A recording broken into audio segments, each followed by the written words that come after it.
Jenna? Well, as we just heard from Jennifer Gregg, all of this is coming as new bin Laden documents are declassified that reportedly show al-Qaeda's alleged ties with Tehran. They were collected in the minutes after the world's most wanted terrorist was killed in his compound in Pakistan.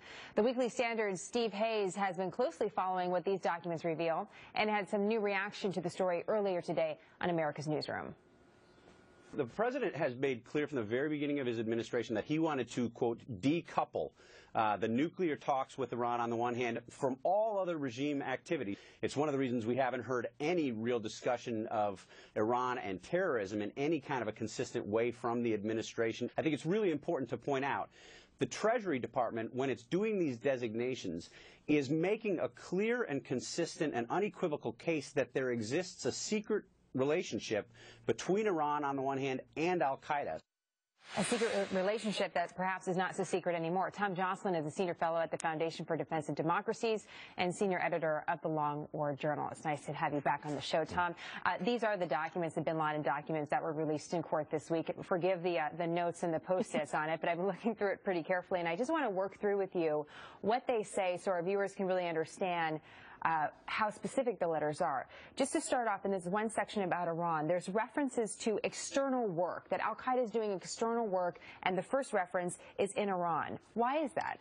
Well, external work or external operations are their attacks basically in the West or elsewhere around the world. Al-Qaeda is organized into various regions, and there are regional emirs who are in charge of certain countries. On top of that, there's a layer of Al-Qaeda that's in charge of basically spectacular terrorist attacks against American interests, Western interests, both in the West and elsewhere. So there's an individual named here that I'm not familiar with that we'll get to in a moment. And they talk about him being in Iran. He has 6 to 8 brothers to choose from. It goes on to say in the letter, his plan is to stay around in Iran, to train the brothers there, then start moving them and distributing them in the world for their missions and specialties. This is Sheikh Yunus al-Maritani. He was a top al-Qaeda operative who was charged with planning spectacular terrorist attacks.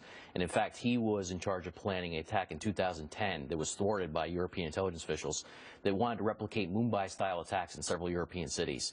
And his operatives were moving through Iran, as we reported previously, over and over again, and actually received safe haven in Iran after the plot was thwarted. Let's talk about that safe haven, because al-Qaeda presumably can use a lot of different countries as a safe haven that could be sympathetic to them.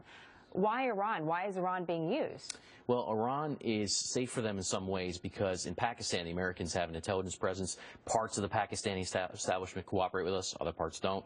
But in Iran, this was seen as, under this deal, as a safe way for them to move operatives back and forth to Europe and elsewhere. There's those that say, though, wait a minute, you know, Iran is Shia, al-Qaeda is Sunni, they don't get along, so there's no merit in this. To that, what do you say? Well, you know, Iran and al-Qaeda have the common enemies. They have a lot of common enemies, including us. And there's definitely points of tension between them. There have been antagonistic episodes between them. There's areas where they don't cooperate. In fact, they're at each other's throats in Syria and Yemen and elsewhere.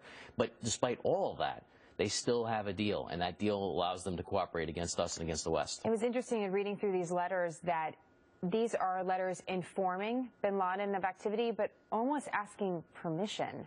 Talk to us about that part and what this shows us about his role in these operations. Well, you know, in the passage you highlighted there, what does it say? It says that Yunus is waiting for bin Laden's permission. They're waiting for him to make a decision. Right. We are waiting from you the last confirmation, if possible. Yeah, and as you've noted throughout the files there with your stickies and everything, you know, bin Laden is making a lot of decisions.